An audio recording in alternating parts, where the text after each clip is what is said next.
The Torah Podcast with Michael Brook.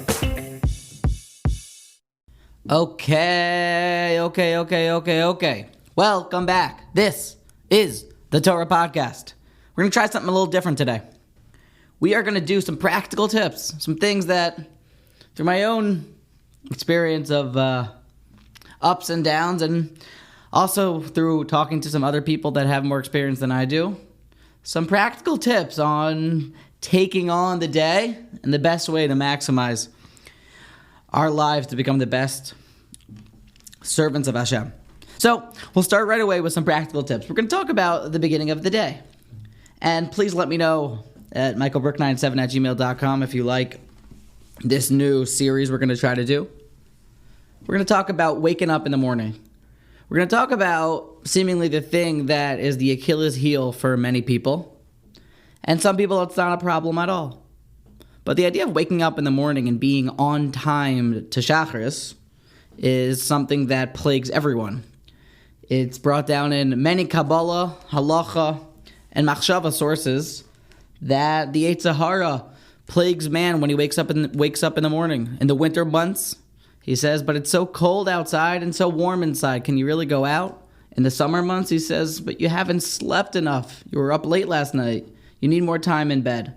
So what are some practical, knock on wood, concrete pieces of advice that we'd be able to share? So number one, I saw in the Sefer Kitzur Shulchan Aruch, he addressed this problem. He says, the body is a learning machine.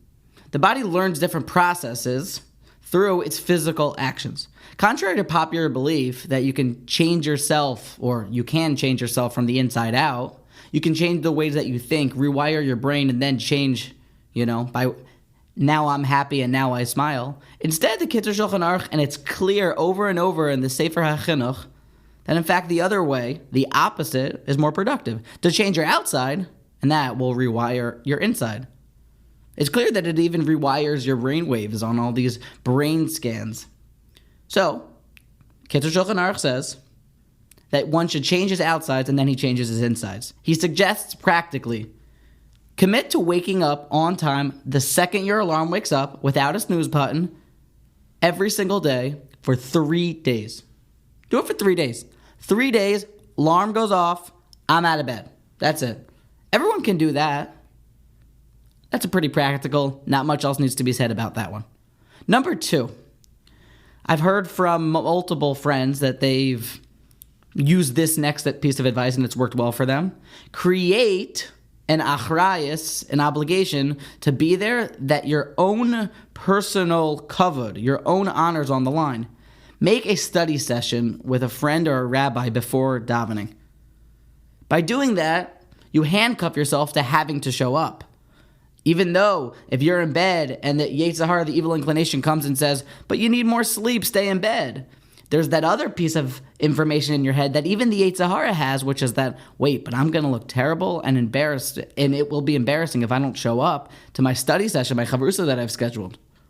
So reach out to a friend, a rabbi, even someone who may not be on your spiritual level. And then you definitely have to show up because you're the teacher after all. But ask them to learn with you before Shacharis.